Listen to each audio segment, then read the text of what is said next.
Hi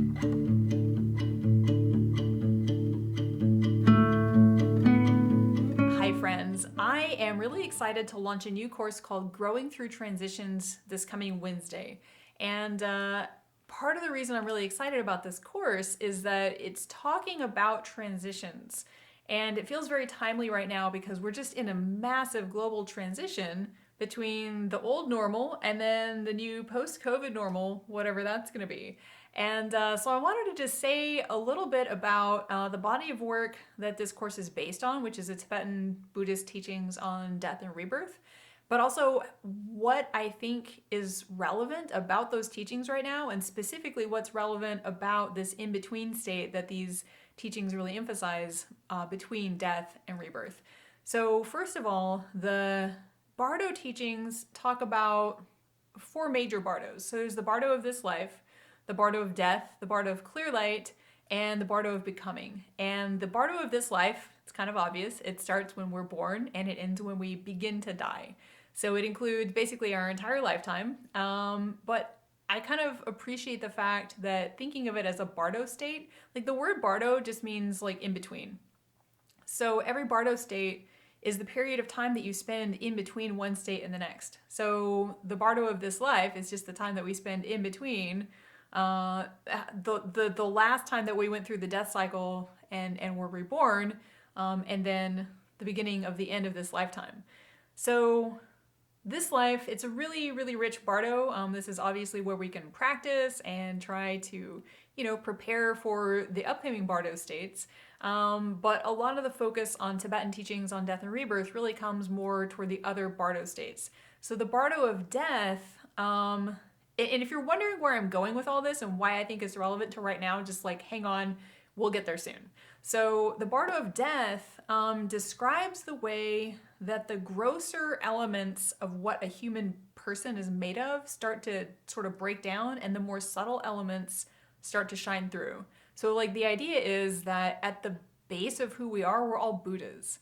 That's kind of hopeful, especially in a time that can feel a little bit bleak and anxiety producing and whatnot. So we're all basically Buddhas. And then it's almost like we cover over that basic Buddha nature with a whole bunch of layers of who we think we are. I feel like I'm American and female and I have a name and an address and a social security number, blah, blah, blah. So there's this whole like set of layers that we put on top of the most real part of ourselves. And the thing that's really cool about the death process is that's when all those layers that have hidden who we really are just naturally start to break down. So if we've been practicing our whole lives to get closer to who we really are, which is luminous and, not defined by all of our external characteristics, then the death process is when we just naturally are going to see that true face come to the surface. So the traditional teachings will talk about different signs of the death process, different things that you might experience as you're going through the death process. And a lot of it sounds like what people describe in near-death experiences. But then after that process basically has come to its conclusion, our body has died. Our ordinary conventional mind has broken down because it relies on the body as its like foundation. And then at the very end of that death process, that's when we get into the Bardo of Clear Light. So that is when there's nothing left to kind of overshadow our true nature. And so the Bardo of Clear Light is the space during which we're able to just rest present to our own nature. Really special, super magical, very profound. But what I want to talk about today actually is that next Bardo. So after we've gone through the process of basically everything we think we are breaks down, falls apart, we're left with nothing but who we really are. And then the teachings say we kind of like black out and we wake up in this sort of in-between state. So a lot of people may die more quickly or may not have really a chance to appreciate or like consciously experience, you might say, like the death process and then the Bardo of Clear Light. But then according to these teachings, we're all going to kind of wake up in this in-between Bardo, which is called the Bardo of Becoming, because you're not one thing and you're not the next. You're in the process of becoming. And it's during that time that we might have different types of visions. But the thing I want to talk about in relation to where we are now is that this Bardo of Becoming, it's really a time when anything is possible.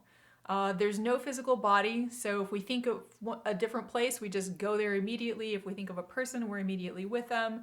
But there's also all these appearances that arise.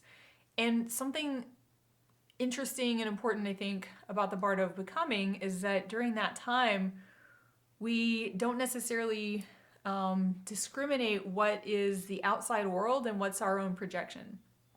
And so we can have a lot of strong emotions and just be pulled this way and that way. And just, it's a time of instability. Our mind has lost its physical body, and it's much more likely to be carried in whatever direction our thoughts are taking us in. And then finally, we come out of the Bardo of Becoming when our mind gets connected to a new body. So it's a fetus. Our mind is drawn to that new little being because of our karma, and then the whole process starts over again. So I just wanted to give you that brief overview to now be able to talk about why I think this current moment that we're all living through kind of is like the Bardo of Becoming. And I'll just call it the Bardo for short. Often when people talk about the Bardo, this is the Bardo they're thinking of, the time between the end of the death process and before your mind gets connected to a new body. So this Bardo state, really, it's a time when we're in between. I was just talking with a couple of anthropologist friends of mine, and they use the term liminal. So if you're familiar with that term, it's a liminal state. It's a threshold type of state where the old identity has fallen apart and the new identity hasn't come together yet. And the reason I think this is relevant right now is that, the world is always changing. It's easy to look back after some really big change and realize that what we thought was all this instability before that, compared to this, it looks very stable. So the world as it existed in 2019 just all of a sudden dropped off, just fell apart in early 2020. And we really don't know what is going to be the new normal after we come out of social distancing.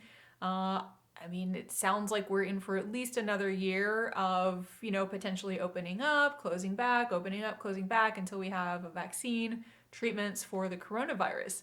So where does that leave us? It leaves us in this in-between state that's kind of characterized by just uncertainty. We knew the old rules. We don't know the new rules. And as humans, we're more or less programmed to be predicting the next thing, to be trying to figure out how to optimize our chances of survival in whatever's coming next. And usually we draw on what has come before to know what we need to do for what comes next. And that's the thing about an intermediate state like this, a Bardo type state. We don't know what to prepare for. And there's kind of like an upside and a downside to that. So the upside of that is that we have this opportunity to be present. And I wanna just preface this by saying not everybody has this opportunity equally. I'm super fortunate. I have a lot of different types of privilege, but I'm able to work from home. I'm able to be in a safe place. I don't have to expose myself to germs every day just to make a living. So many people are faced with that situation. And I think for them, there's more challenge and there's less reward right now. Nobody who signed up to work in a grocery store signed up to put their life on the line so that the rest of us can have food. So I just want to acknowledge that. But I think a lot of people right now have more of an opportunity to step back, maybe slow down. Maybe slowing down is not exactly what this moment gives us. Maybe it's having more of an opportunity to connect intentionally with the people in our lives who are important. I know that's been the case for myself. It's been really nice actually to have like regular group calls with my family and to schedule calls with my friends. I spend part of the year in Quebec because I met a guy, and so during the times I'm up here, I feel often kind of isolated from my friends and family at home. And, typically everyone else is meeting up in person. And so I just don't see people. But now nobody's meeting in person. So I feel, in a weird way, like more included in people's social networks. I'm getting like more FaceTime with friends. So it's been an opportunity for me to reflect on, you know, intentionally making contact with people. And I've found myself more easily overwhelmed right now by social contact. So it may be that I'm working out a new way of being connected with people. I'm sharing my own example, not because I think it's like what we should all be doing or something, but just because for me, this has really been one of the benefits of going through this time, just getting more intentional, more deliberate about making connections with people and making sure to reach out to people too. I think I have a habit of kind of just withdrawing and focusing on my own thing. So it's nice to more or less be forced into connecting with people if I want to connect with anyone other than my wonderful partner Mark, with whom I am currently staying. So getting back to the main thread about this intermediate time, the opportunities it offers are that the situation as it was is gone, and it's probably not going to come back the way it was. And it opens up this space for us to reflect on what is important. We can reflect on what's important to us socially. Who do we want to be keeping in touch with? What's important professionally? If there's stuff that we've been taking on that we just don't have time for, and it turns out nobody really misses that, that's great to know going forward. It's also, for me, an opportunity to reflect on my own values. What's important to me? What do I want to spend my time on when I basically have the ability to structure my time in a way that works for me to a greater extent than I usually do. Really, that question of who am I and what's important, to me, it's related to that stripping down process that happens according to the Tibetan teachings, in the Bardo of dying, but also really just in the process of the dissolution of the old. We end up losing that kind of like comfortable, familiar version of ourselves, and we're forced to renegotiate. And that's uncomfortable. And, it's a time when a lot of people are losing jobs, maybe looking at the prospect of losing their homes. So there's a lot of real loss, and I don't want to minimize that. But I think in terms of spiritual growth, it's also a huge opportunity to notice what we want to be going forward, how we want to spend our time. I have to say, for myself personally too, I've really been reflecting on what is meaningful in my life. And a lot of what I have pursued in my professional life, particularly, but in other aspects of life, it just feels right now like it doesn't really matter that much. Especially in professional life, I'm offering meditation courses and instruction, and the thing that feels most important is just, does it help someone? How many views is this video gonna get? I don't know. But is it helpful to the people who do watch it? How many people are gonna sign up for the course? I don't really know, but is it helpful for the people who sign up? Are we able to create a little sense of community at a time when that's a really valuable commodity? So these are my reflections. I hope they're helpful to you as you think about how has this whole time of lockdown or quarantine or pandemic, however it's been for you, what have you learned from it? Are there upsides? Are there things you want to keep doing differently going forward? That's really the sort of reflection that a Bardo state like this offers for us. So having said that, there's obviously also the downside of loss that characterizes a Bardo state. If we're talking about Tibetan teachings on like physical, literal death and rebirth, we just lost our entire being, it feels like. We lost our body, we lost our conventional mind, we lost everything but who we really are. And for most of us, we don't really spend time thinking about who we really are, or trying to settle into that identity. It's much easier to try and live day to day, checking off the to do items on our list, or spending time doing things we enjoy, or trying to relax, trying to forget about all this stressful stuff. So to have an opportunity to go through this process of losing what's familiar to us. If what's familiar is a job, a home, I mean it's a big impact, and it's going to be with people for a long time. But for many of us, we're actually not facing that kind of impact. So can we just give ourselves the space to notice what is going on with ourselves? So I do just want to underscore that sense of loss, and I kind of want to normalize it. For those who are familiar with Buddhism, they're the Four Noble Truths, the kind of basic beliefs of Buddhist teaching. And the first of the Four Noble Truths is often translated as the truth of suffering. So the Sanskrit word that's translated as suffering is dukkha, and it can mean anything from kind of a subtle dissatisfaction all the way up to, you just broke your arm and like you're really having physical pain and suffering. And to me, this moment is an opportunity to reflect on the universality of dukkha, the universality of the experience of thinking we have our life together and boom, something completely out of the blue happens and the way everything was set up no longer works.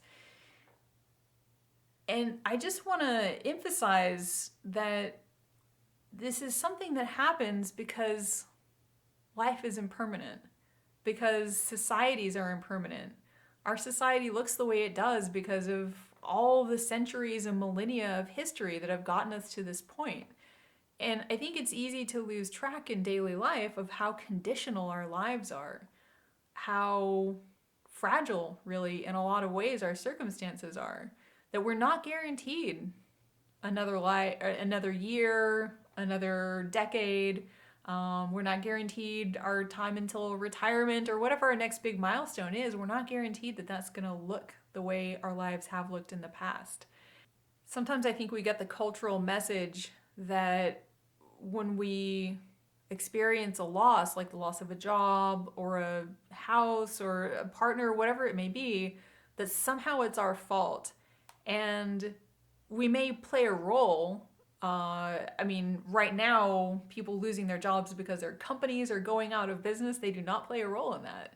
But I think it's difficult not to take that personally, not to feel as though this is something that I deserve, or if only I had done a better job, this wouldn't have happened. And the thing I think is kind of remarkable about this particular moment is that we're all facing that sense of loss together. Even if our losses are like very minimal, like in my case, it's not a financial loss. It's not the loss of a home or a loved one yet, knock on wood. Hopefully it won't become that. But, even for me, my lifestyle as I was kind of setting it up involved traveling back and forth between Texas and Quebec. That is not going to be happening easily again in the upcoming months. So I think we're all facing loss and uncertainty, and we're facing it together. And I think the circumstances offer us an opportunity just to be with that loss without self-judgment. So this is like an invitation to explore, if there is a sense of loss for you right now, what that feels like. What specifically have you lost? What did it mean to you? There's so much uncertainty going forward. Would you want to have that aspect back? What might it look like in the future? Is that something you actually were in some way happy to let go of? So I just think we have a big opportunity. We've been handed a bunch of lemons. So we have an opportunity to try and make some lemonade here by reflecting on our circumstances and trying to be intentional about getting all the benefit we can from this difficult, unsettling in-between time. And we know it's going to end. All these in-between times end sooner or later. There's always a new normal that kind of clicks into place around us, and we have a new identity that's set. So in a way, this moment is an opportunity that we kind of have to seize now, because there's no telling when the new normal will start to coalesce around us. And once it does, it's going to bring its own challenges. So we don't necessarily have the luxury, or we won't necessarily have the luxury of a lot of time to reflect on the things we've all experienced together during this time. So, to wrap up what became a longer video than I intended it for it to be, I hope that this time, first of all, is not one in which you're experiencing major losses that are difficult to deal with. I hope you're well, I hope you're safe. But I do also hope that you're able to notice and live into and take advantage of the sort of weird opportunities that we have during this time to be in an in-between space, to be in between an old identity and a new identity, and to see how that feels, and really to have the option of reflecting on who we want to be going forward. It's not often that we get this opportunity and that we're sharing it with billions of other people at the same time. So, thank you for watching. Be well, and I will see you later.